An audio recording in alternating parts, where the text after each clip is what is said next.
Well, welcome if you're joining us remotely.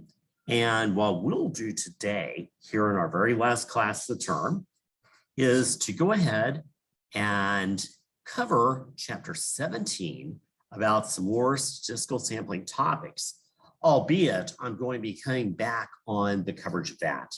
The reason is they cut back on the coverage on the CPA exam as well, because a lot of what auditors used to do manually is being done by artificial intelligence instead. So they've cut back on CPA exam, and that's good. So I'll be in line with that. And I won't cover everything that's in the handout either. Then we're going to be getting into, as we said, reviewing the management assertions and the audit objectives, because we were rusty the other day. And we'll also be applying those to the sales collection cycle. So hopefully clear everything up as I certainly want to do, because on the CPA exam, they will make sure they do test you on those things. So not a problem.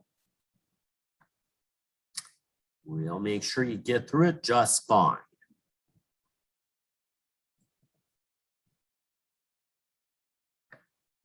So the first thing we'll do today is cover some statistical sampling topics out of chapter 17 of the book.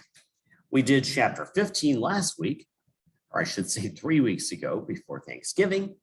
And so chapter 17 today. Does anybody need a paper copy of the handout? Sherry. Can I borrow somebody's paper copy? Well, thanks for a while, Sherry.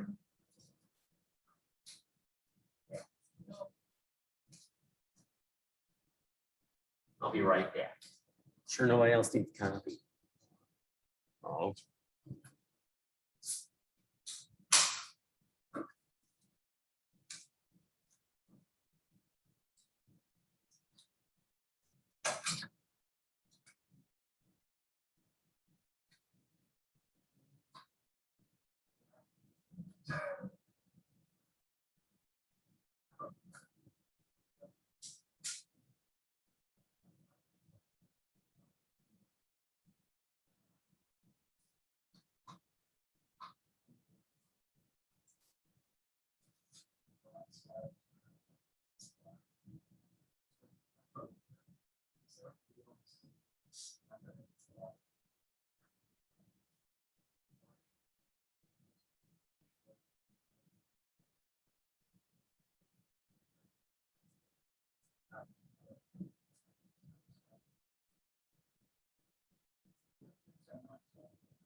I joined us online.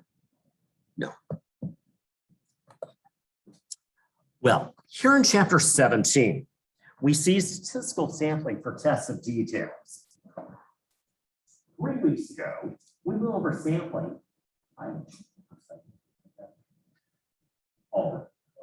Okay, no problem.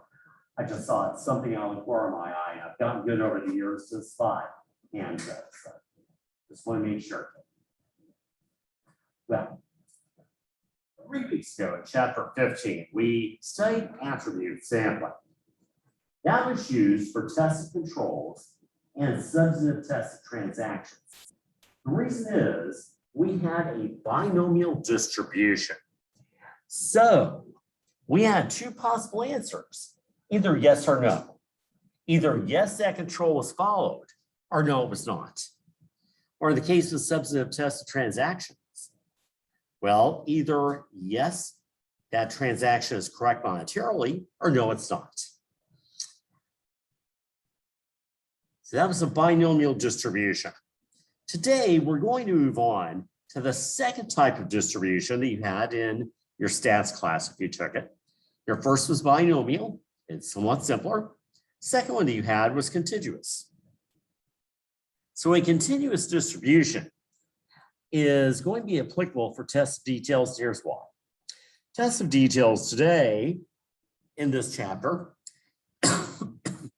will involve a balance, an ending balance that is, excuse me, of a real account.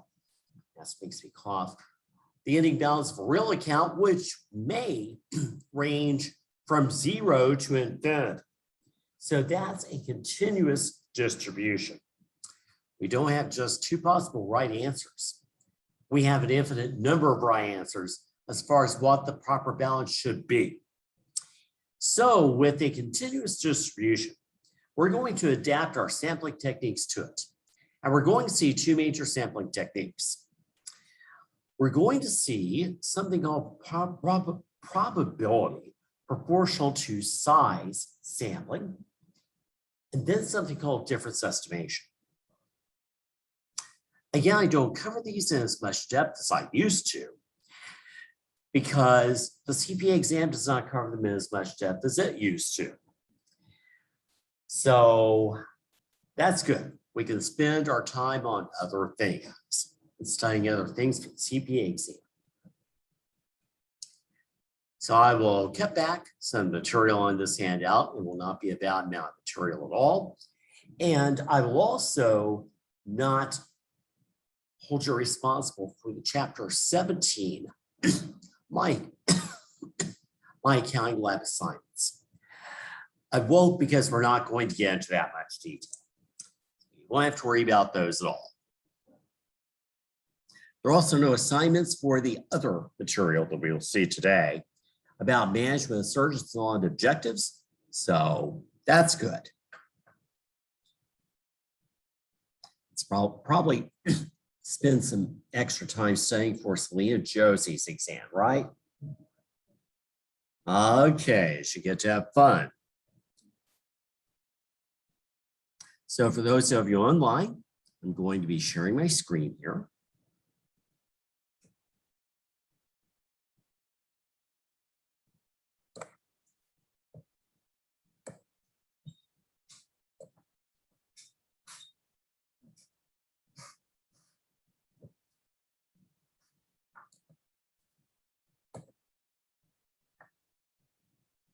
So here we are in chapter 17.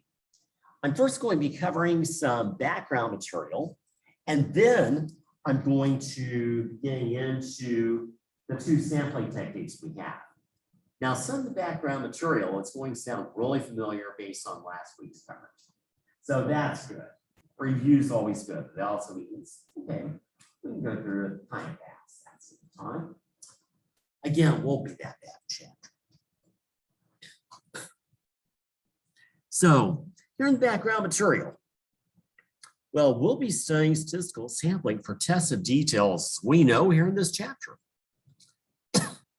And we recall from auditing 1, the tests of details are substantive tests, so they deal with dollar amounts. They're designed to determine whether the ending balances of real accounts are fairly stated, because those real account balances carry over to the next fiscal year.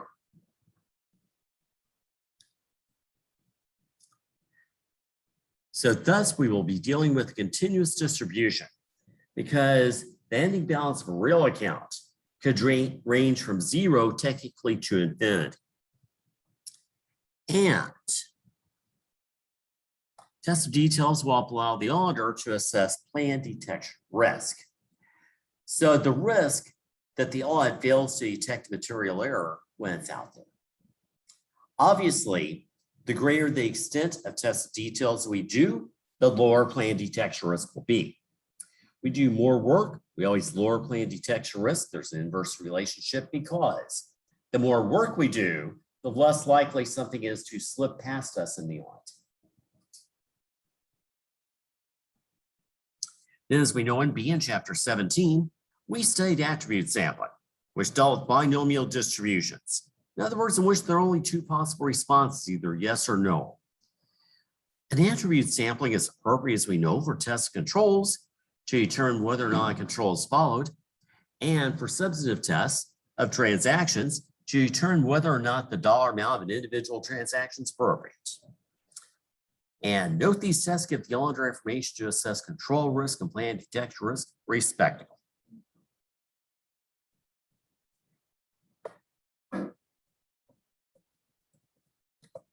As I alluded to earlier, we're going to be studying 2 different types of statistical sampling here in this chapter. They'll be for tests of details. Again, we will have monetary unit sampling, also known as probability proportionate to size or PPS sampling. I will show it to you. And something called variable sampling. I will show that to you as well. And we'll be determining the amount of error in our sample and then projecting this error to the total population or account balance. So we hope that sample looks just like a little microcosm of the population. So we hope that its error rate will be the same as that of the entire population. Now, it's not going to be exactly or virtually never, but If it is, it's our coincidence, but at least we have a good ballpark figure, we hope.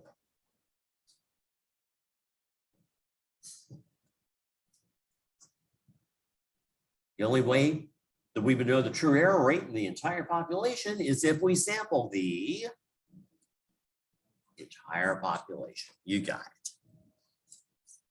And by the way, that is a goal in much sampling and auditing today, thanks to artificial intelligence, but that's only in its infancy. So maybe one day that'll be feasible. It is in some areas, but we'll stay tuned over the years. So again, you can see why CPA exam has de-emphasized stat sampling.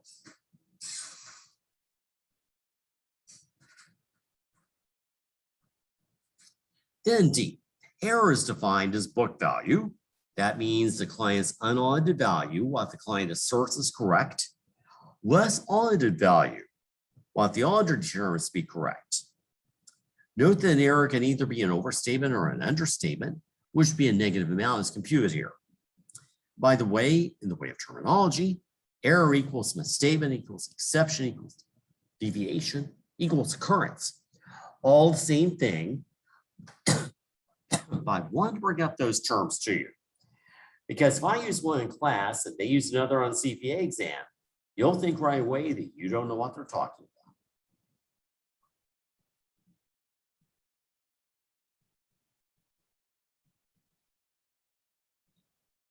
Then often populations are stratified or divided into layers or strata. Different sampling plans apply to each strata. For example, accounts receivable could be divided into strata according to size.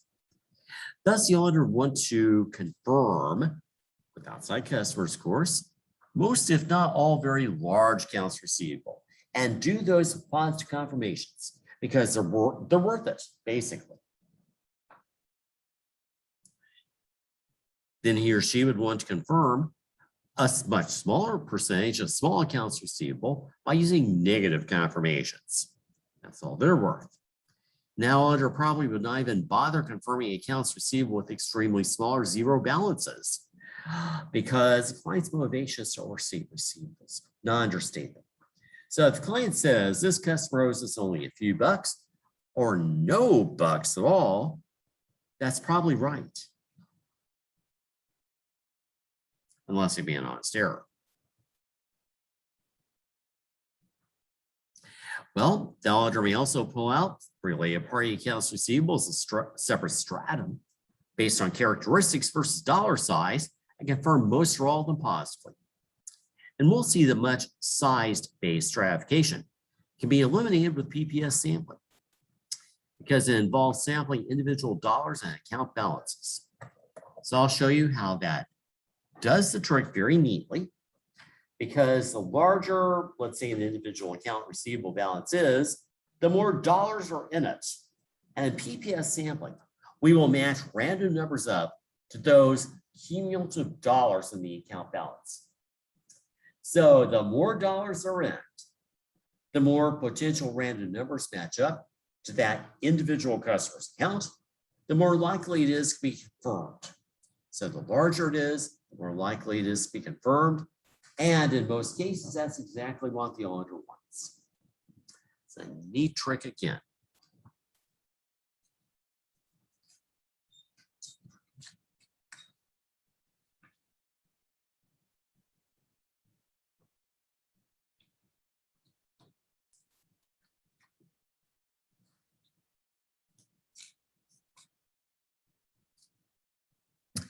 So we recall the following facts from stats. Yeah, a lot of this we covered 3 weeks ago.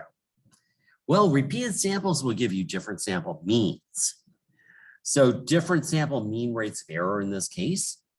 And that's because sampling is a stochastic process. It has noise, it has variability. Thus, when we take a sample, we face the following sampling risks, also known as sampling errors.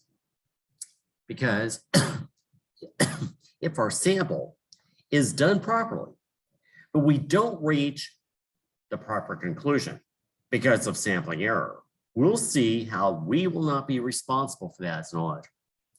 The trick is document exactly what we've done. So type 1 and type 2 error. We saw these last week. Type 1 error, just to review, is the risk that our sample results confirm our hypothesis, when we would have found that the hypothesis would have been refuted if we've been able to examine the entire population. For example, we confirm a sample of accounts receivable. We conclude the ending accounts receivable balance is fairly stable.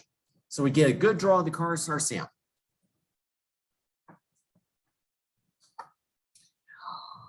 Well, if we've been able to examine every account receivable in the population, we would have found the total balance not to be fairly stated. So sample's good, population's not. That can always happen to us. Again, that's sampling error. It's an inherent risk of sampling. We're not responsible. Again, just document what we did.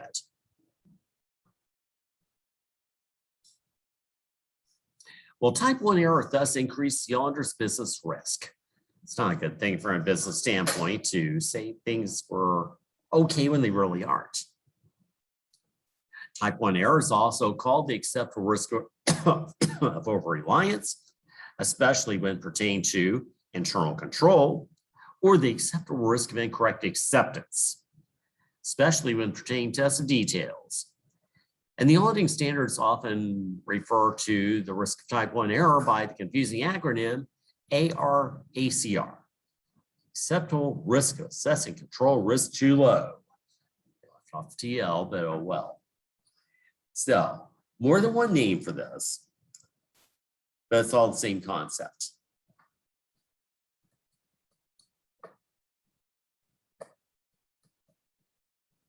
Then type 2 error is exactly the opposite.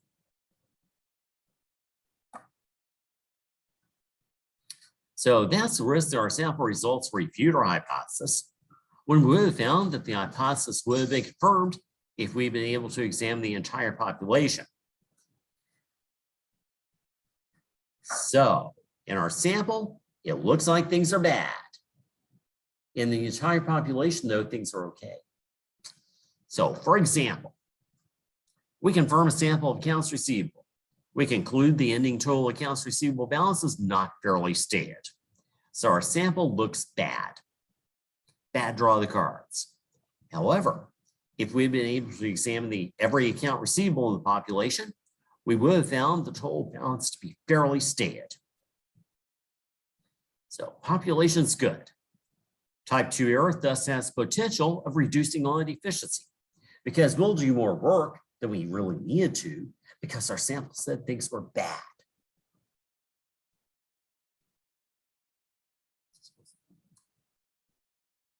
And type 2 error, in the way of terminology, is also called the acceptable risk of under-reliance, especially when pertaining to internal control, or the acceptable risk of incorrect rejection, especially when pertaining to tested details. Just to let you know. Now, there's no way that we can guarantee results. We cannot give absolute assurance, in other words. So we always have to make an allowance for sampling risk. It's always going to be with us. But the trick is, in sampling, just in your stats class, the auditor is going to have to specify how much sampling risk he or she is willing to accept. Now, in auditing, you usually just worried about the acceptable risk of type 1 error, which you may have also called alpha risk. You barely mentioned, I imagine, the other risk, the risk of type 2 error, or beta risk. That's okay. But what I want you to know here and see is the auditor must specify how much of each of these risks they're willing to accept when planning the sample. And faced with a scenario regarding type 1 error, the auditor must be able to document sound sample planning, etc., in order to refute any claims of lack of due care. Because our sample said things were good, true population wasn't good. So that's why we're really, really concerned about the risk of type 1 error.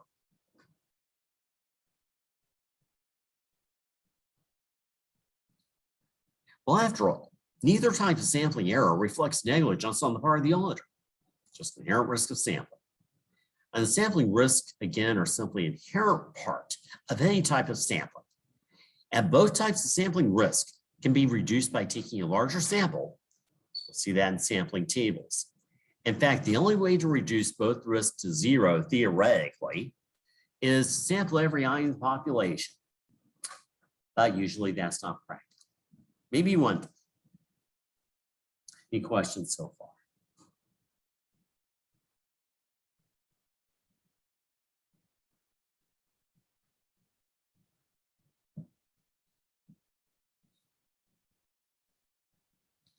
Now, we saw last week something that we've reviewed from sampling, that the sample mean, that is sample result, like the sample error rate, is a point estimate, which we will project the entire population. We must form a confidence interval around this mean to reflect the stochastic nature of sampling. Did that all the time back in stats. And this is actually an allowance for sampling error. You normally calculate it in your stats course by multiplying standard deviation sample by a z-score. We won't do that, but in doing so, we must express a confidence level in percentage terms, which is 1 minus the acceptable level of type 1 error. And you needed this confidence level to look up the appropriate z-score. Just trust me, you did.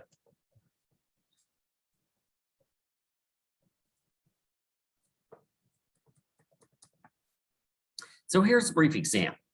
Let's assume that we sample 200 accounts receivable out of a population of 5,000 accounts receivable.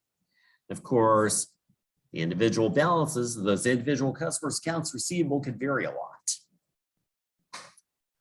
Well, the book values for the 200 we sampled, total book value of 45,000.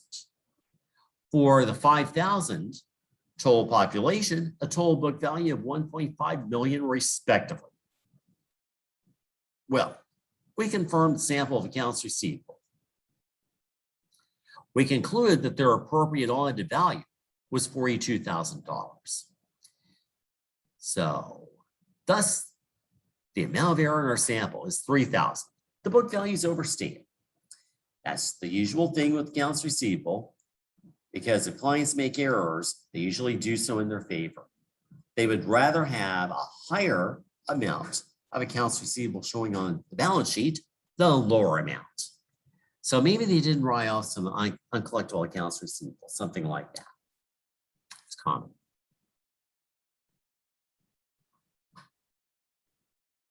Thus, the amount of error in our sample is $3,000, and that book value again is overstated.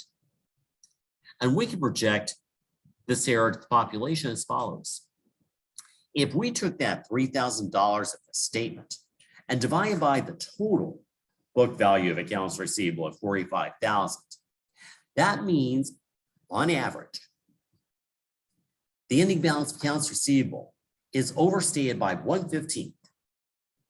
See what I mean? Reduce that fraction. So if our sample is overstated on average by 1/15, we think the population is 2, and that population is 1.5 million. So we multiply the 1.5 million by 1/15. And we come up with what we think is probably going to be the amount of overstatement in the entire population of 100,000. I simply projected that to the population. Everybody see what I did? Okay.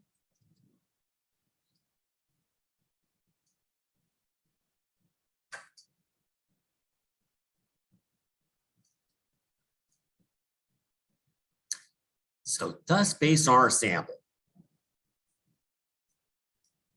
the population of accounts receivable appears to be overstated by 100,000. Of course, required samples would give us slightly different results due to the stochastic nature of sampling. A lot of variability there, a lot of noise. We must thus form a confidence interval around our estimate to reflect an allowance for sampling error. So let's assume this auditor accepted an acceptable risk of incorrect acceptance or risk of type 1 error of 10%. and that the sample standard deviation multiplied by the appropriate z-score is 5,000, just assume that. A little bit later, we'll look up that number in a table. Thus, we believe that the true range of error in the population is, based on our sample, within $5,000 of 100,000, or from 95,000 to 105,000. So what we've done here is, if we have magic marker, from my office and get one, is we can set up a little confidence interval around that 5,000 bucks. Let me go to my office and get a magic marker. Those things you know tend to disappear here in the classrooms. And if they don't disappear, somebody leaves the cap off, so they dry out. Be right back.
I don't need to run upstairs, get one. I did have one in my office. You know, I think it went home in my pocket the other day.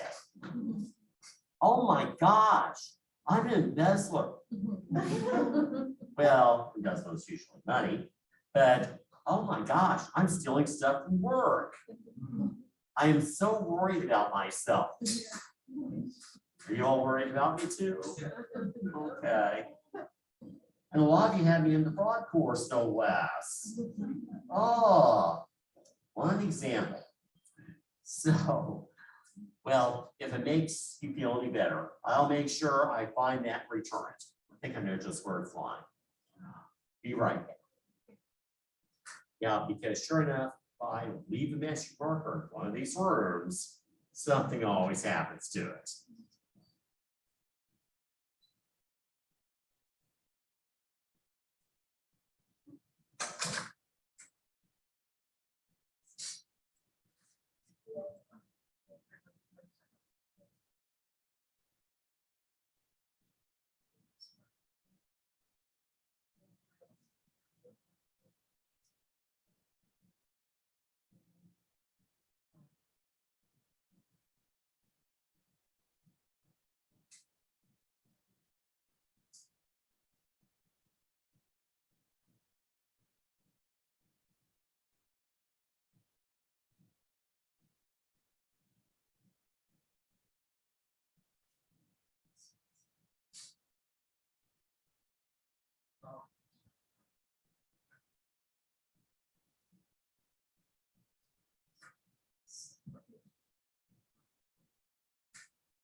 All right. And for those of you online, let me stop my share here.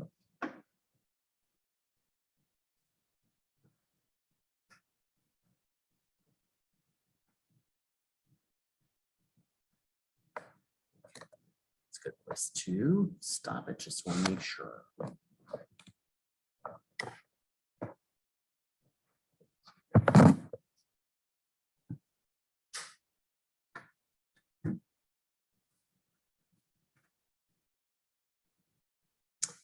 So when it comes to sampling here, we've seen a couple of different figures. I'll turn back just a bit here. Okay. We saw from the sample an error rate of 1/15 in proportionate terms, or in dollar terms, $5,000. So from our sample,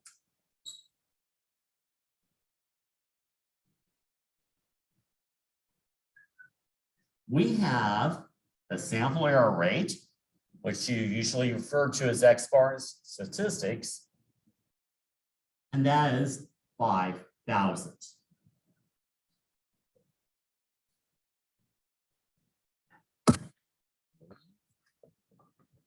For you online. Then we projected that the entire population. If we project to the entire population, well, we think the population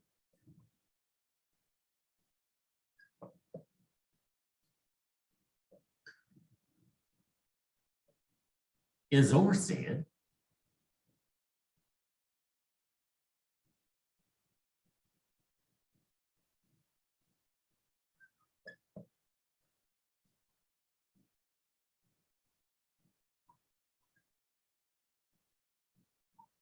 by 100,000.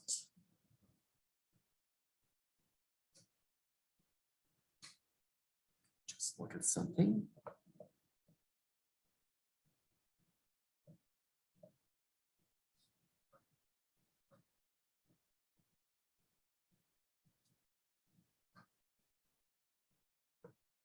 Whoops, I started to get something wrong. Okay.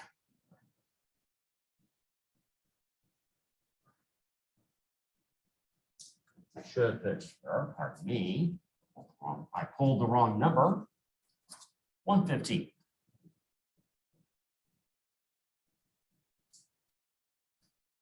So this 100,000 here, again, is based on the sample.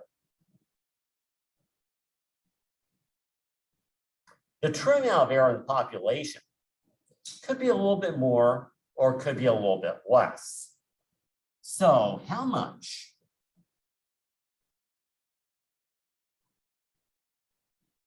is, shall we say, the true, quote unquote, amount of error in the population?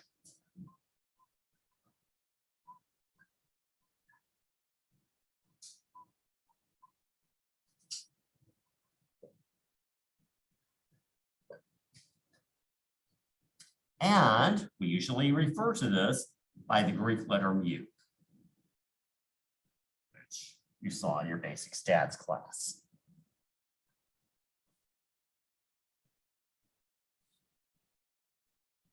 But again, the only way that we actually know mu is if we do what? Sample everything. So here's our best estimate. We bear in mind that this sample mean of error, if you will, well, it could be a little bit more or it could be a little bit less in actuality. So projecting the sample mean to the population, the true amount of error in the population could be a little bit more than 100,000 or it could be a little bit less than 100,000. So we just get a ballpark figure with sampling. We get a range. How much more, how much less? That is what this confidence interval allows us to answer. So even though we don't have to go through all the calculations you did in statistics. We can certainly draw a confidence interval up here.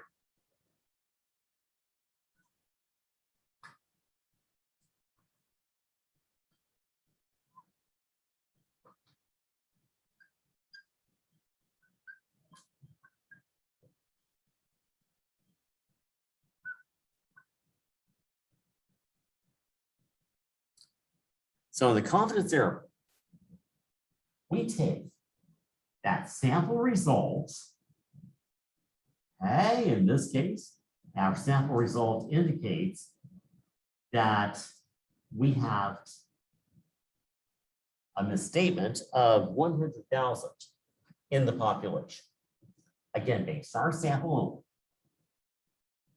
only. And it's an overstatement. Wouldn't matter if it's an understatement, same thing applies. We know the true amount of error in the population, though, could be a little bit more, could be a little bit less. How much more, how much less? That's what this confidence interval is going to express. So theoretically, we took the standard deviation of the sample and we multiplied by z-score, which we looked up in a table. Don't worry about that. So down here, we get a low of 95,000. Up here, we get a high of 105,000. This 95,000 is often called the lower misstatement bound or lower error bound because that's the least amount of error that we face in the population. The upper figure is often called the upper misstatement bound or upper error bound. Because that's the maximum rate of error that we face in the population. So we think our population is probably overstated in actuality by 95,000 up to 105,000. We're not sure exactly how much, again, unless we sample everything.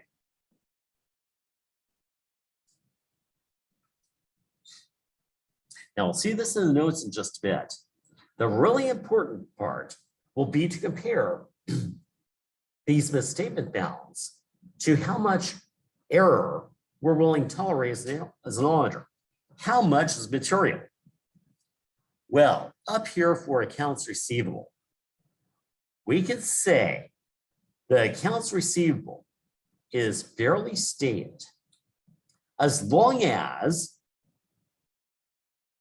the materiality threshold here is $105,000 or less.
I'm sorry, materiality threshold is $105,000 or more. Whoops.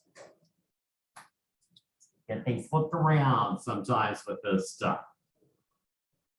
Start to write less again.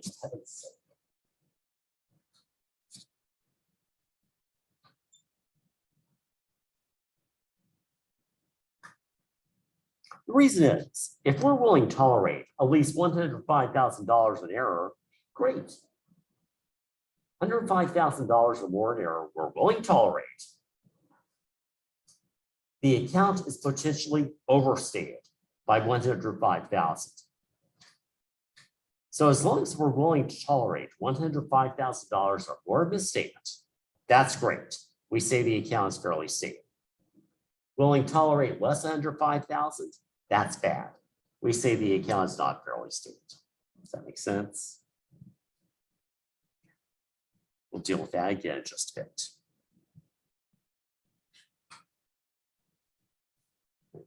Okay.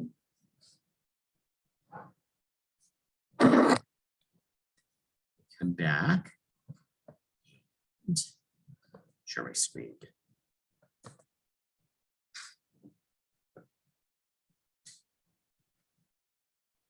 Well, ready for G now. So in performing tests of details, the lower figure is again is called the lower misstatement bound, while the upper figure, 105,000, is called the upper misstatement bound. And the auditor will compare these to the tolerable misstatement. TM, tolerable misstatement, same thing as materiality threshold. He or she is willing to accept and here accounts receivable. And we'll see more about tolerable misstatement later. It's based on materiality. It's simply how much error the auditor thinks can be tolerated in that account, still say it's fairly stated. So any questions there so far? Right?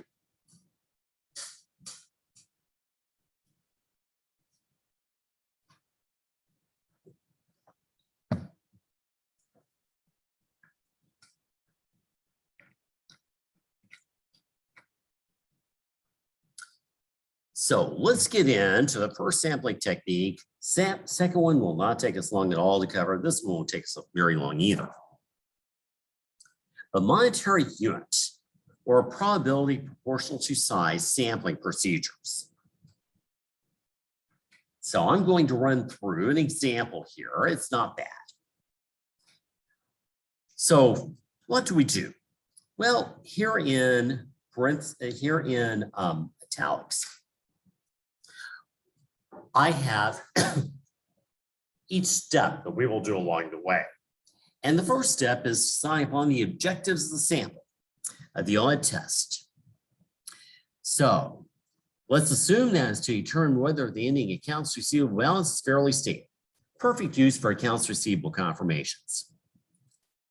We will thus estimate the total error in the total ending account balance by confirming a sample of accounts receivable.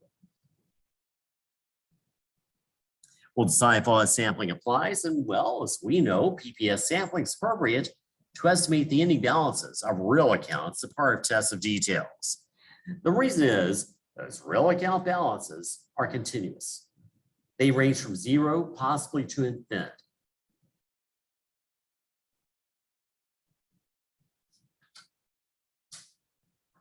Then we'll define the misstatement or error conditions. Well, an individual account balance will be misstated if its book value does not equal its audited value. So the confirmation turns up a problem. So book value is what the client asserts is correct. It's unaudited. The audited value is what the auditor says is correct. And the audited value, we can determine once we get confirmations back. We'll analyze them.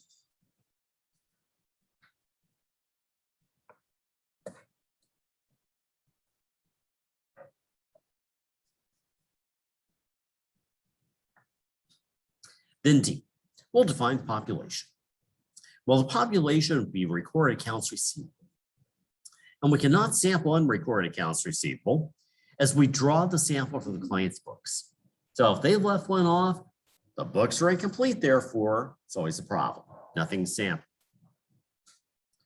Further, accounts receivable with a 0 balance cannot be sampled using PPS. There are no dollars to sample. That's okay, we usually don't bother sampling them anyway. Again, I will show you how we match dollars up to random numbers. And further, the auditor may pull out a separate strata. Accounts receivable which are very large, very small. Credit balances are related party. By the way, if there is a material credit balance in an account receivable, how should that account receivable be reclassified? Anybody know? As an account payable. Because we owe it back to the customer. If it's small, we don't bother, we just net it out. But large, we should reclassify.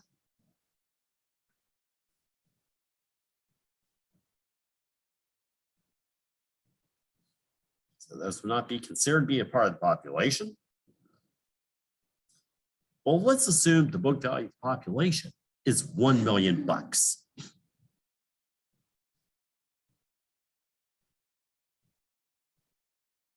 Then NE will define sampling units, and that's $1 in the cumulative account balance, as we'll see. So I'll show you how that plays a role here. Then specify the tolerable misstatement. So that materiality threshold. Well, the tolerable misstatement is the amount of error the auditor will tolerate in the ending account balance and still say it's fairly stated. Thus, total error, which is less than or equal to tolerable misstatement, is judged to be immaterial. That's good. Small enough error. We covered that back in Chapter 8, first auditing course. And I'll show you again. But let's assume the auditor decide upon a tolerable misstatement of $50,000 for both understatements and overstatements. So this auditor says, I'm going to tolerate up to $50,000 of total error in accounts receivable and still declare the total accounts receivable balance to be fairly stated.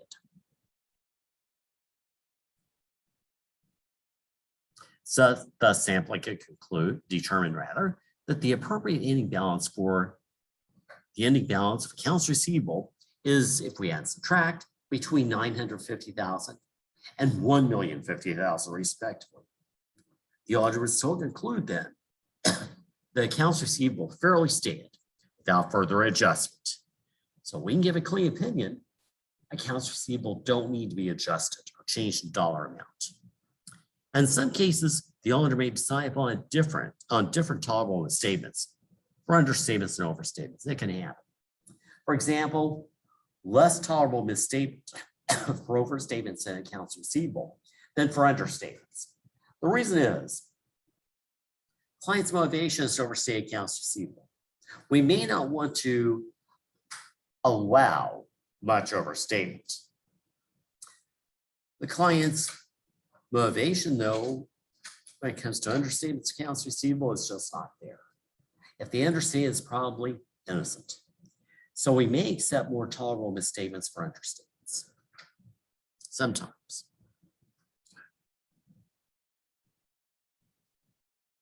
Then G, will specify the type 1 error or acceptable risk of incorrect acceptance. Well, the auditor must decide upon how much acceptable risk of incorrect acceptance to accept.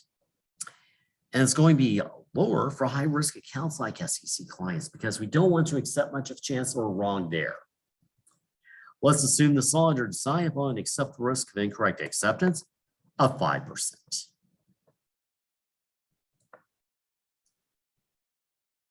Then we'll estimate the amount of misstatement in the population. The expected population error rate, we just have to have a really rough estimate before we sample. This will be needed to determine sample size, maybe based on last year's audit or on a little pilot sample, one that we just take kind of quickly and haphazardly to get a rough idea. Let's assume this auditor estimates it's 1%.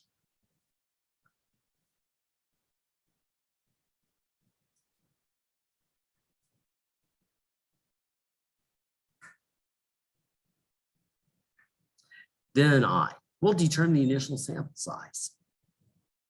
I'll show you a table in just a second in the book. One figure you'll need for this table is the tolerable error rate. It's based on materiality. You can calculate that as we look at that tolerable misstatement in dollars of 50,000. Divide by the total population book value of 1 million. That means we're willing to accept up to 5% of error in the population and still say it's fairly stated. Don't worry about what's in parentheses. We'll find a sample of 93. I will show you. And when you are on your own, you can note these effects on sample size by referring to the table. So let me take a look with you at page 508.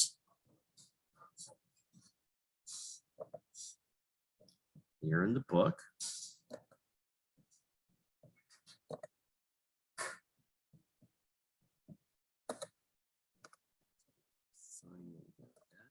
Maybe not. Yes. Okay.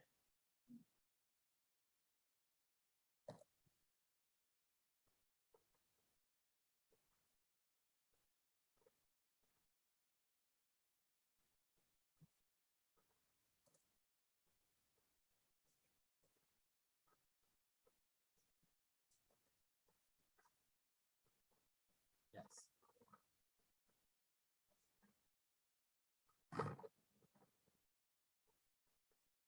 The 5%. Okay, we took total the statement of 50,000 and divided by total population book value.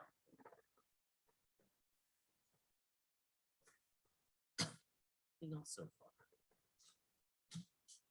Okay. Here in table 15.8, determine sample size for attribute sampling.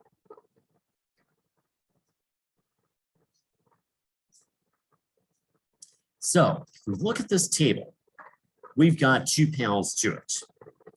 We have a 5% risk of, well, type 1 error, and bottom, a 10% risk of type 1 error. We want the top panel because we were told 5%.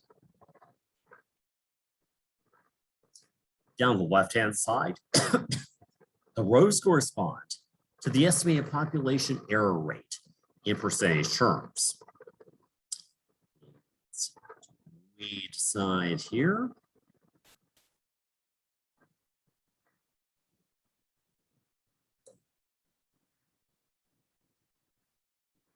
%.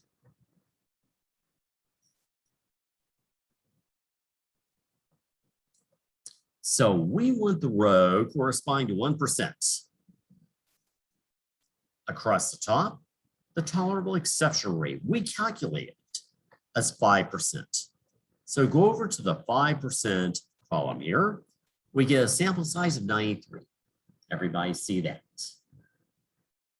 Okay, good.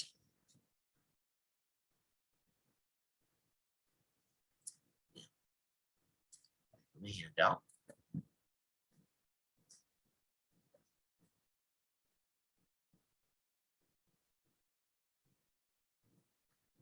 Here in J. In J, we'll randomly select the sample. Well, this will involve randomly selecting individual ions out of the cumulative account balance. I'll show you. Recall that random sampling provides a means of achieving a probabilistic sample, random sample, in which every sampling unit has an equal chance of being selected, and thus helps lead to unbiased conclusions. So let's assume this client had the following: accounts receivable and its accounts receivable subsidiary ledger. I simplified this a great deal. We've got 5 different accounts or customer numbers. There are the book values, unaudited. There's the cumulative book value, and I just took, well, in this case, $1,500 for account 1, account 2, additional $200. Let's add it to get the cumulative balance. Account 3, an additional $3,700, etc. So everybody see how I got that cumulative balance? Okay. Now, under there, let's assume the random numbers 6,300, 6,513, and 9886 are drawn. Then accounts 4 and 5 would be confirmed. I'll show you. PPS will involve sampling with replacement. Thus, the effective sample size is 3, but only 2 confirmations are sent out. Let's see why. So the first random number I got, 6,300. That matches up, albeit just barely, with count number 4. That cumulative dollar of 6,300 is at account number 4 balance. Then the random number 6,513. That number is in the cumulative balance falling into account 5. Then the random number 9886, again falling into account 5. Everybody see that? So we effectively sampled account 5 twice. Well, would we send out 2 confirmations to account 5? No, that's redundant. That customer, by the way, is going to get angry. They'll think we're really trying to extract money from them. So our effective sample size is 3, even though we confirm only 2 accounts received. Questions?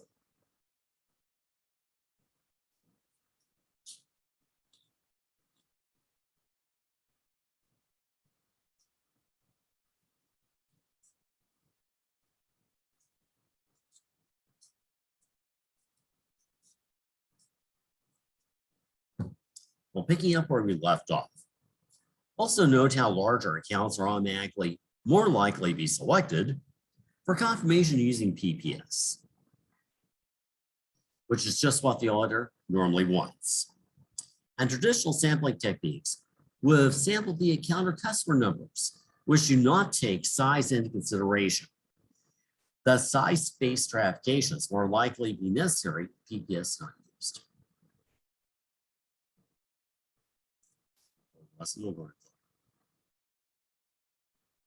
Then K will perform the audit procedures. The auditor would now confirm accounts receivable selected for sample. Send out those confirmations. We get them back.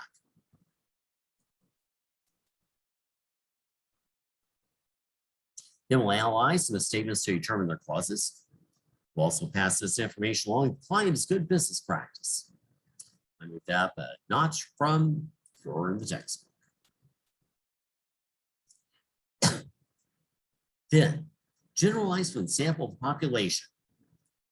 The list will involve calculating a lower misstatement bound and an upper misstatement bound based on sample results. And PPS, the lower misstatement bound, will reflect the minimum understatement the auditor believes is present in the account, while the upper misstatement bound will reflect the maximum overstatements. I will show you. So there are 2 scenarios. First of all, let's say we get lucky and there are no errors found in sample. Thus, for all the confirmations, book value equals audited value. However, we cannot conclude the population has no error. We must thus calculate an allowance for sampling error in determining our lower misstatement bound and upper misstatement bound. We'll do so in table 15.9 on page 509 to determine the appropriate precision limit or maximum amount of error the auditor indicates may be in the report and maybe in the account balance. I'll show you. The precision limits are stated in percentages. We're going to see we don't have a very detailed table. So to avoid interpolation, remember that, that's okay. Simply round down to the nearest sample size, which would be 90 in our case. It's more conservative, leads to higher precision limit.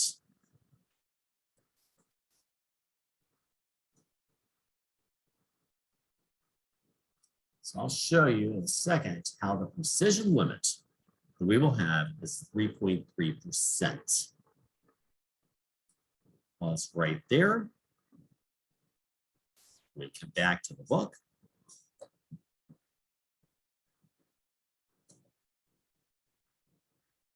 Going to look here, table 15.9.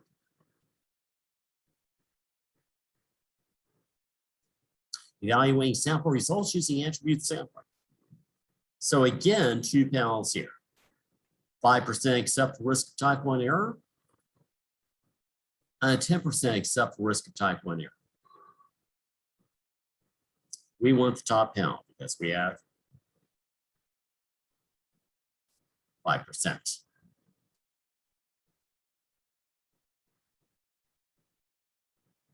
So top panel, well, sample size, need that here on the left-hand side. We don't have 93, so let's round down to 90. Rounding down is always more conservative. With want to err, we should err on the conservative side. It's more conservative, just like we didn't do as much work. So we're assuming a more worst case scenario view of results. Just remember, round down from each. Across top, actual number of exceptions found. That was 5, we're told in the notes. So let's come over the column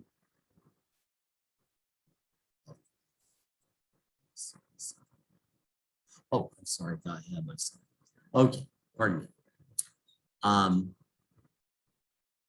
Okay, we had 93. So you have one example in mind. Whoops. Sample size, size of 93. Again, we round it down to 90. More conservative. Actual number of exceptions found is the first column of 0. And we get 3.3 here. That's 3.3%. Everybody see that? Okay. Now let's come back to my notes.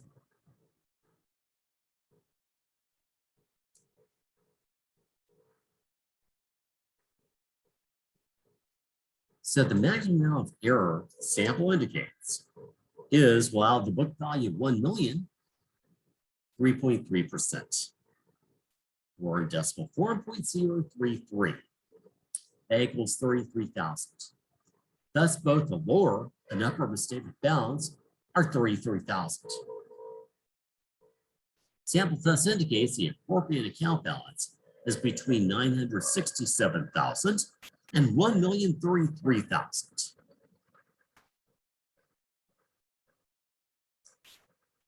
So that's adding subtracting 33,000.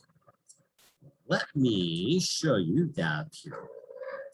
Stop the share here for just a bit.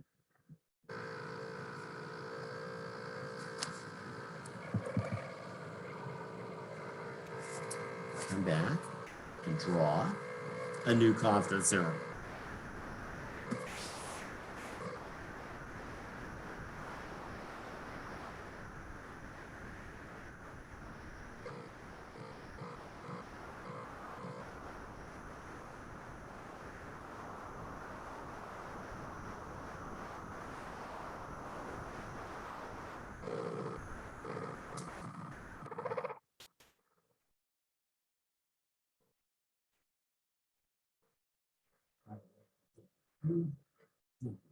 Population allows for a normal distribution, a nice symmetric bell-shaped curve. The central limit theorem tells us.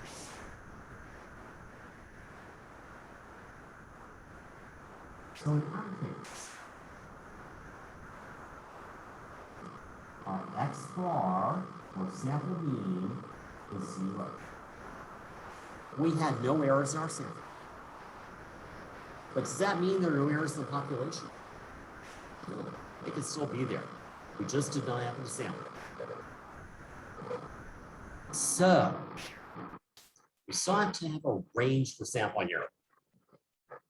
We did so here. $33,000. So we add and subtract 33,000. Get down here, negative 33,000. Up here, a positive 33,000. Again, lower misstatement bound, upper misstatement bound.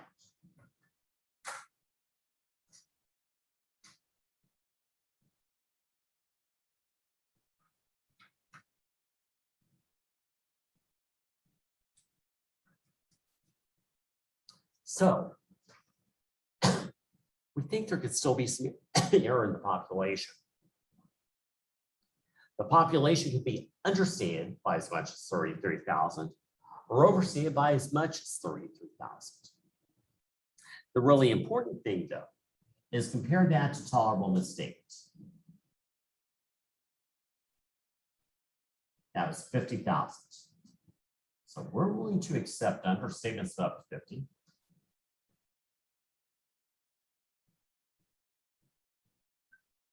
For that matter, overstatements up to 50. What would be our conclusion up here about this count? Is it fairly stated or not? Yes, fairly stated.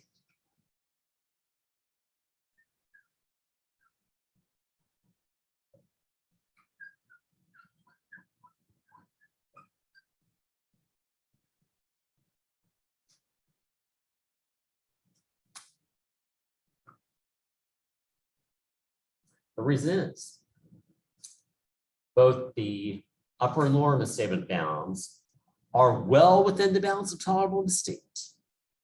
We were willing to accept up to 50,000 misstatement. We potentially have only 33,000. That's why. Everybody see that. Flip this screen over. And you capture everything. There we go.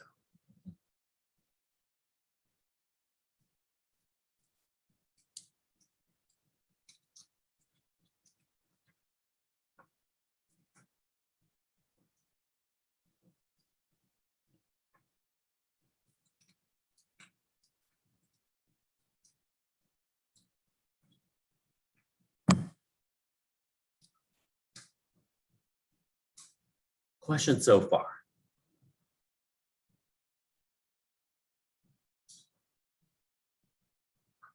All right. So that was first scenario, no errors found. Second scenario with errors found.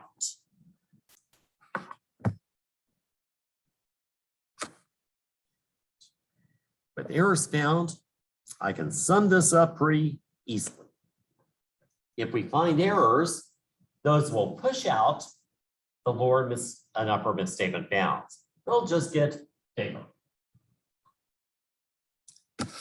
So again, as we find errors, they will push out the lower and upper misstatement bounds. So eventually, one of those two bounds will exceed tolerable misstatement. I will conclude that account is not fairly stated. It used to be that I would take the class through all the calculations for that. They're kind of cumbersome. But these days, I do not expect to see a problem like that on the CPA exam. As long as you know, with additional misstatements, these misstatement bounds simply get bigger. They get pushed out. Kind of calculated risk there I'm taking, but sometimes you just have to in life. If we spend time on that, you would soon not learn the material you should know. I don't want to do that.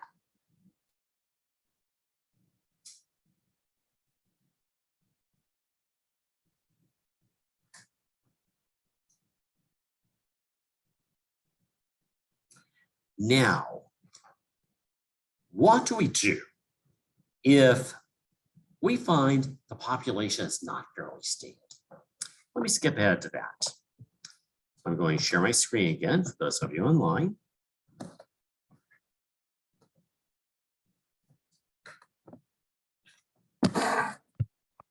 Really skipping a lot here.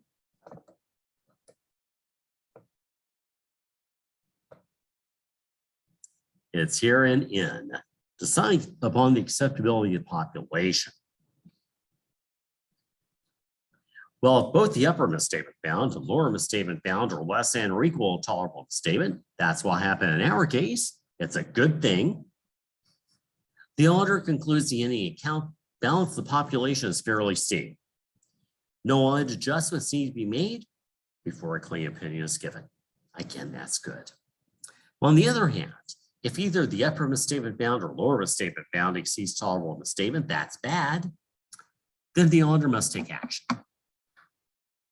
Well, the best action is to request client to record the errors found and also look for any similar errors.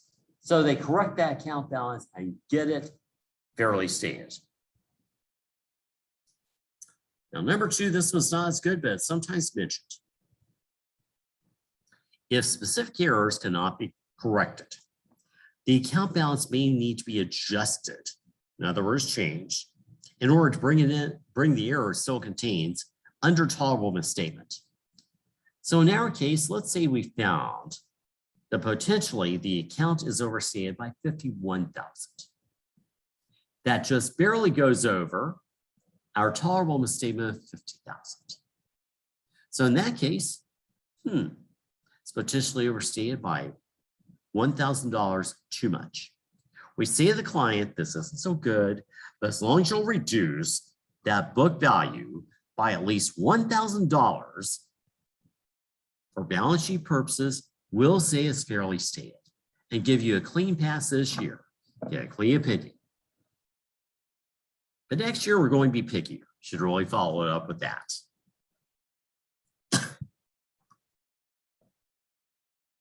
Then number 3 is often stated. The auditor may take a bigger sample in hope of getting items which are not misstated. That's rarely appropriate because we're usually just going to get more of the same. Now, sometimes it's said too that we could dicker with the parameters of the sample, especially make tolerable misstatement bigger. It's not very defensible. Kind of like fishing for the results we want. It is sometimes mentioned. I just didn't list that here because it's so bad. The number 4 follies fail. Then the account opinion will have to be modified because the account is not fairly stated. So that concludes PPS sampling. Any questions about it?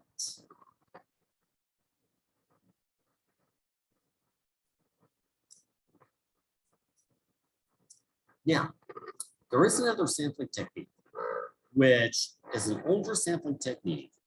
It's not used very much anymore. We don't have any written notes about it, but I'm just going to tell you about it briefly. Stop my share here.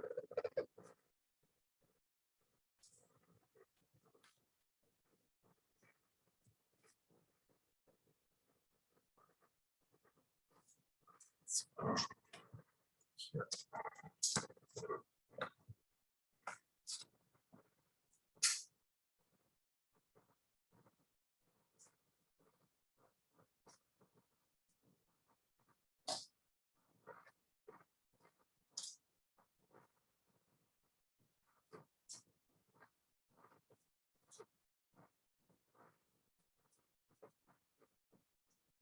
So the other one I just want to tell you a little bit about is a type of, excuse me, of what's called variable sampling that is called difference estimation.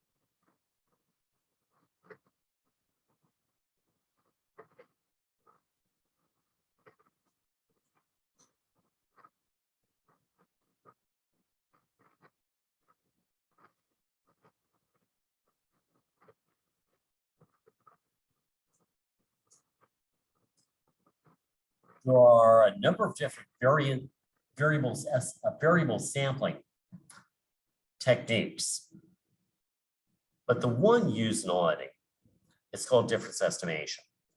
I should say it's not used too much anymore. I just want to say a few words about it in case it does pop up on the CPA exam.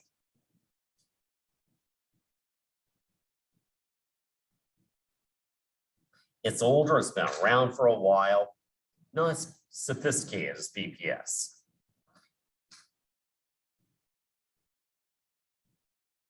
It was actually developed for agriculture. So like how many bushels of wheat are you getting from an acre? So on average, how many bushels are you getting? We sample a whole bunch of acres and thresh the wheat. So we get bushels of wheat from each one, we count them. Okay. Well, difference estimation is so named because it measures directly the difference between the audited value and the book value. So it measures the amount of error directly. Directly estimates the difference between the audited value and the book value.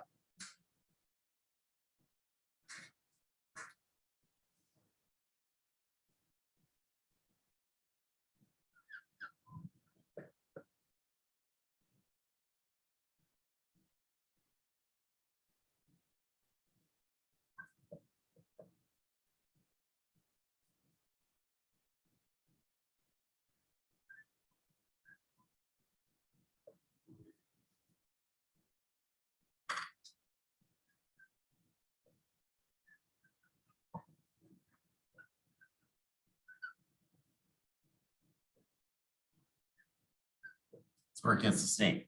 Estimates that difference.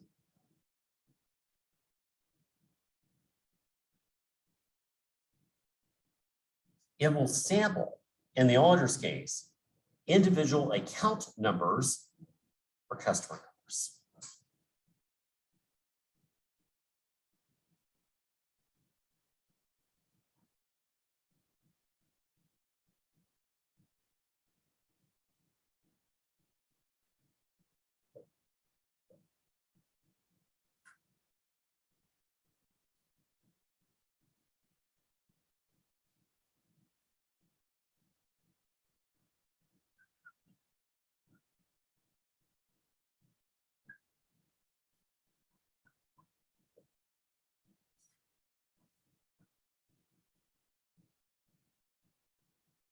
Do those tell you anything about the size of that individual customer's account?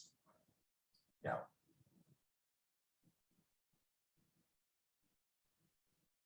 So therefore, does not automatically stratify by size. That's its weakness.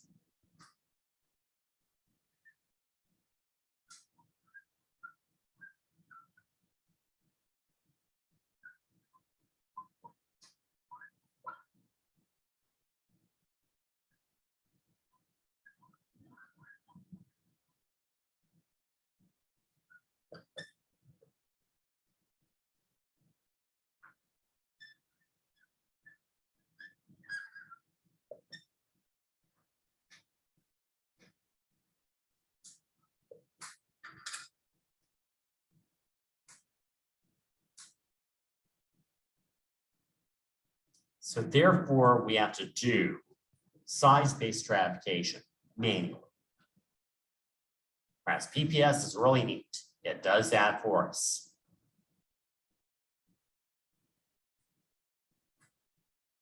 That's all I need to tell you about variables estimation. Variable sample, difference estimation by variable sampling. Questions on it?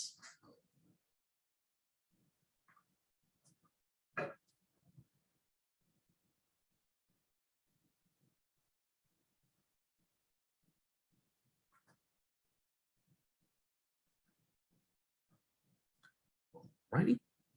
So 508. Well, the other material, as you know, is about management assertions and audit objectives. It's a review of some stuff that we had back in audit 1. Now, let me ask you how you would like to cover it. Would you like to go ahead and do it live in this class? It would take at least an hour.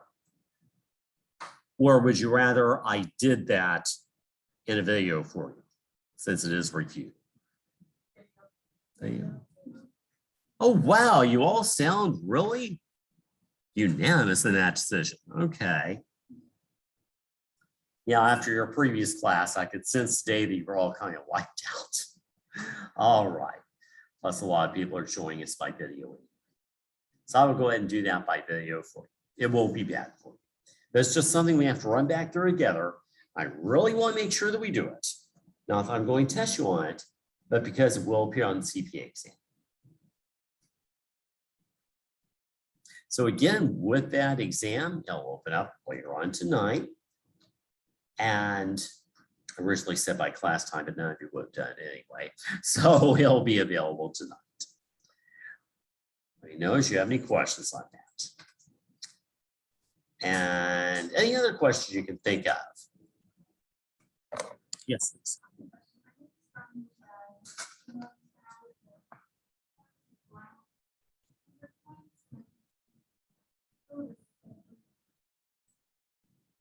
Okay. On the breakdown, it said 600 points. Okay, that was a mistake. Yeah. And on, yeah, go by the syllabus. Sorry about that typo. So go out the number of points on the syllabus. So everything is due on by the 11th. Right. And then I have to have grades done by noon on Monday 13th because I've got a tournament. Yeah. They don't give me a very long turnaround time, I'm afraid. With with adult and graduate classes, I should say evening and graduate classes, they make me turn in my grades earlier than for undergraduate classes. I'm not sure why. I think it's carryover from the days past when they had two entirely separate programs. But old habits die hard. So got to have our grades in earlier than my undergraduate classes and day classes. So if you have a day class, no, your final exam is also later. Anything else? Oh, yes. Never get Daniel. The presentation that's due tonight. You don't have to do it. So presentation I'm omitting. I've already given everybody all the points. Oh, you have to submit the PowerPoint. Submit the PowerPoint abstract. And if you don't get it in tonight, that's okay. Just get it in sometime next week. You get both in by the 11th, okay? So we still have the 250 word. Yeah. So still have the 250 word abstract and the PowerPoint slides. So if you can at least submit them by a week from today, that's okay. And I will still have time to grade them. And that way too, oh, by the way, post those to Canvas. You'll see where I post them. So I don't have them all there. Also make sure that you finish up the Gleim assignments. There are only 5, not 6. Also make sure you finish up everything on my accounting lab. So I'll have a busy day on Sunday, the 12th. Good. Anything else? Okay, well, it's been a great class. I sure have enjoyed having you all. Going to miss you. And I'll virtually see all of you manage to complete your MAC program. I'll see all of you in the research class 6989, capstone class 6999, probably in one or maybe both CPA review courses, and maybe in the fraud course too. All right. Well, you all take care. Again, please let me know if you have any questions whatsoever. So have a great break. We'll be in touch. Online. Yeah, everything except 60 hours of 4 classes will be online. Okay. Thanks. Appreciate everything, Danielle. Take care. Just go ahead and I'm recording here. Thanks. Bye-bye.